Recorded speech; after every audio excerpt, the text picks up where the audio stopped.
Hey ladies and gentlemen, welcome back to the channel. As always, it is Nick here, back with your daily crypto news and analysis, and today we're going to be talking about Ripple and XRP and basically all of the market as we do look at what's going to be happening next around equities, around these major markets that do determine what's going to be happening next around crypto and all that kind of stuff. So first, let's jump into this chart here from Henrik Zeberg over on Twitter. We're going to be utilizing two of his charts actually. This one is talking about the S&P 500. His targets are 57 to 6,300. This is a blow off top, not a melt up. And we do see a few breakdowns here on this chart if you guys do want to read them. He's talking about the small 3-month candles here in terms of that melt up, stronger rally, larger candles, strongest rally, largest candles, and this would be essentially the blow off top. Now, a lot of people think that this won't happen because of the macro.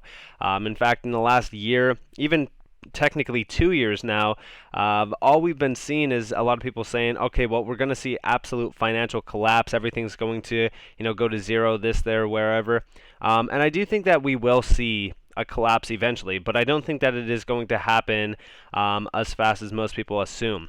What I've been really kind of looking at in terms of that financial collapse is like the 2024 timeframe. We've always been looking at that time, but I do think that we will see this blow off top first, followed by one of the largest crashes in the markets that we've ever seen in the past, going all the way back to history in terms of like the Great Depression. So this next major move is going to be key.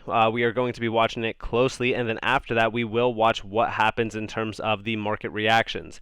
But we do see over here, not going to end well. This is the main reason why rally will explode higher. And here we have from Game of Trades, we do see investors are doubling down on their bearishness. And here you guys have the SPX aggregated put and call ratio, and we do see the highest level of puts, which this is actually pretty crazy because you could see the comparison here going all the way back to March of 2020 and what happened after the case. So right now, this is the highest level going back on the macro, and it's showing you guys everything that has happened in the past when we do see these major high levels. Now, technically, I wouldn't say, okay, well, this is just like the only thing that we're going to go off of, so this means that we will see a massive move on the S&P 500. No, that's not the case. In fact, we've been looking at a few indicators around this that could put into perspective on why we will see a massive blow off top.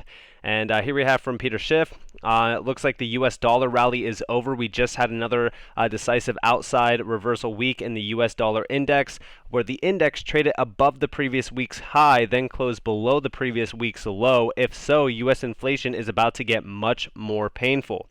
And again, when you are looking at risk on assets, this is actually what you want to see, is the US dollar rally being over and it's starting to do that 180 turnaround. Yes, inflation will rage, but again, we know inflation is out of control and it's going to get a lot worse in the meantime. But what we are looking at is what the US dollar is going to do next. And recently I did make a video on this actually. I was looking at a few things around the US dollar. In fact, I really kind of went back to the March of 2020 timeframe on not only the rally to those highs, but also what happened after we hit those highs and the drop off. So the drop off was about 13.40%.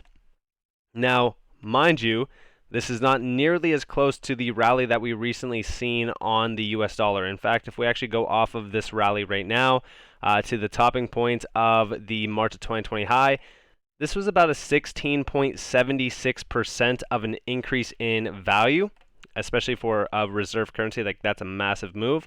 But recently, off of those lows back in 2021 to the high recently, we are at 28.74%, which is insane. Now, do I think that the dollar is going to do an instant 180 turnaround on Monday and everything's going to go parabolic? No, not necessarily. In fact, I think that we could range a little bit further here.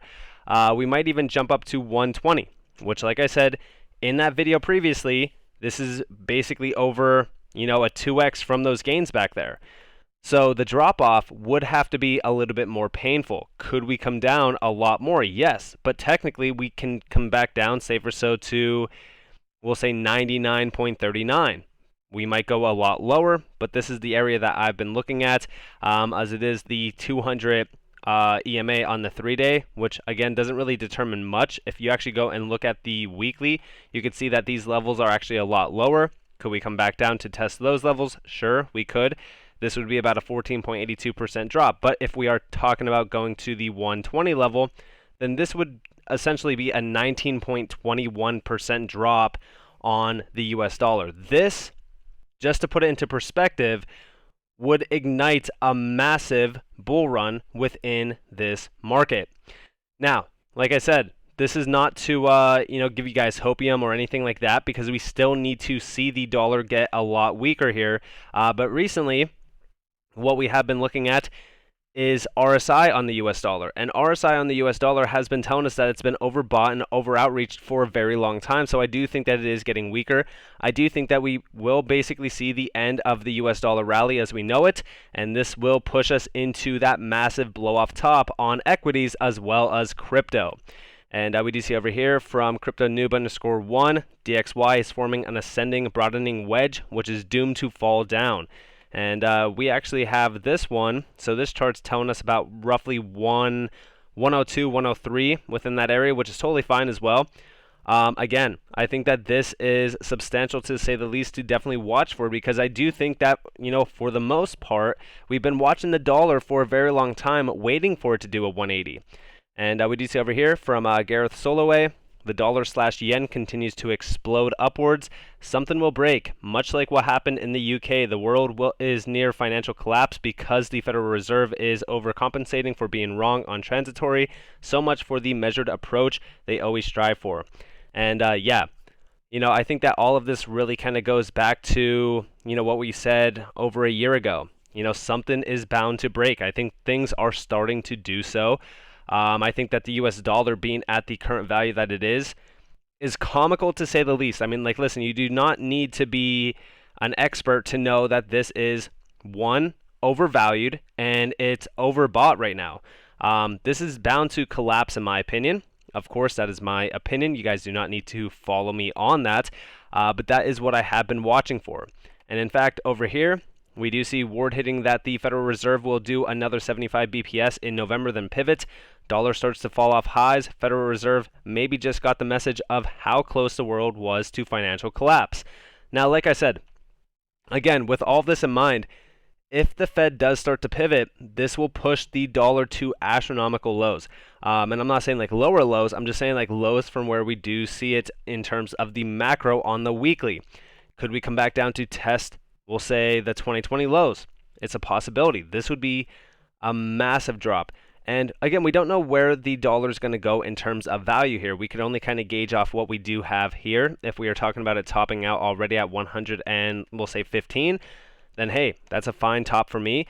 But what we are looking at, and what I have been sharing with you guys as well, is in terms of comparison on what happened in the past when we did see the US dollar start to do that 180 turnaround, especially in terms of the total as well as the total 2, really kind of gauging the success of just crypto in general in terms of altcoins as well as Bitcoin, in terms of the entire market. We've also been talking about what could happen in the next cycle if we do repeat this run from March of 2020 to the topping point back in November, which, like I said, if we do see a substantial drop on the US dollar, this could ignite one of the biggest blow-off tops in the history of crypto. Now, again, what is the chances of this? With everything aligning perfectly around the US dollar collapse, I would say that this actually has a high probability. We still need to watch what happens into November. November is usually bearish, but who knows? Things can definitely change. Around most of the things within this market, though, what I have been looking at is also altcoins, because altcoins have been, for the most part, I would say, outperforming Bitcoin, but they've also been coiled up. In fact, it looks like they are building out a floor, and most charts in crypto actually look like this in terms of them building out a major floor. I think even XRP was one that was actually doing that, and it still kind of is. This is on the 1 week. You could see the floor here that it's building. Again, is this the lowest point that it's going to go to? It very well might be. The funny thing about this is that going off of the March of 2020 lows, going off of the SEC lows, and then going off of our recent lows, it's right around the same range as the percentage from the bottom to the bottoming point secondary and third. Which what I mean by that is basically we're seeing a bottoming point at around the same percentage factor going all the way back to March of 2020. So this could solidify that our bottom is in on XRP. But I don't write anything off. I'm still, in stable coins. I still have quite a bit of stables on the sidelines. I still have my positions on XRP that I'm holding.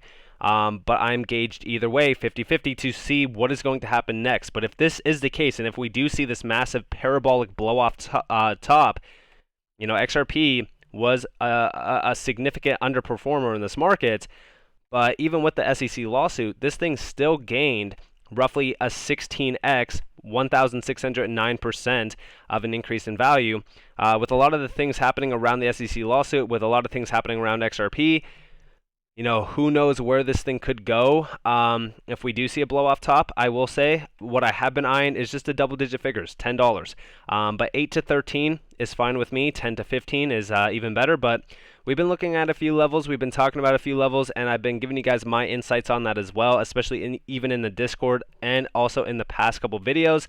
But with my opinion and with what I've been looking at, I have been watching the dollar for a very long time, and if you guys have been a follower of the channel, you know that we have been focused on the DXY as things have been really kind of heating up within the market. So with all that in mind, if you guys did enjoy the video, definitely hit that like button, subscribe to notifications on. If you guys have more free content, you guys are more than welcome to follow me on Twitter and join the free Discord down in the description below. As always, up to you all. Have a beautiful day, beautiful night, wherever you guys are in this beautiful world. This has been Nick. Peace out, guys.